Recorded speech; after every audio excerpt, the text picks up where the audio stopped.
The Senate Judiciary Committee took on NSA reforms today, and they heard from President Obama's own independent NSA review panel, which recently put out 46 recommendations to reform the spy agency.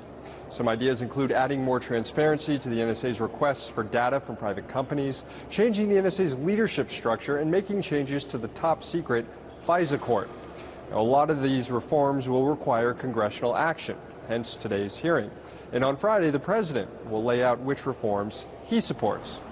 But the most significant question today, and the rest of the week, is what happens to the NSA's bulk phone metadata collection program, which has been ruled likely unconstitutional by one federal court, but upheld by another federal court. The review panel discussed the privacy concerns associated with bulk metadata collection. There is quite a bit of content in metadata.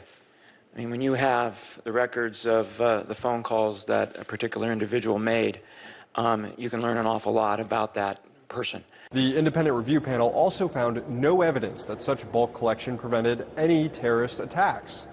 But they don't suggest completely scrapping it. Instead, they suggest stripping the NSA of its power to collect and store Americans' metadata, and instead leaving it up to telecom companies to administer these massive databases. Now, that's an idea the White House reportedly may get behind, but one that telecom companies are hesitant to endorse, as is ranking member of the Senate Judiciary Committee, Senator Chuck Grassley. This is an interesting idea, perhaps worth investigating. But I think it's legitimate to have concern that it may create as many privacy problems as it solves. Indeed, private companies seem to be allowing their customers' information to be hacked on what seems to be a daily basis. Now, the chairman of the Senate Judiciary Committee, Senator Patrick Leahy, has his own ideas about the NSA's bulk collection of Americans' phone metadata.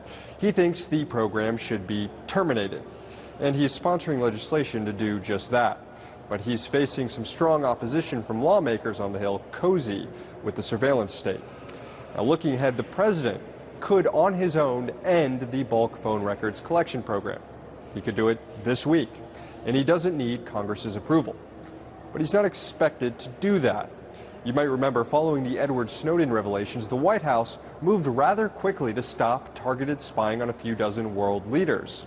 But it has not shown the same willingness to stop dragnet spying on tens of millions of ordinary citizens in the USA and in places like Germany and Brazil.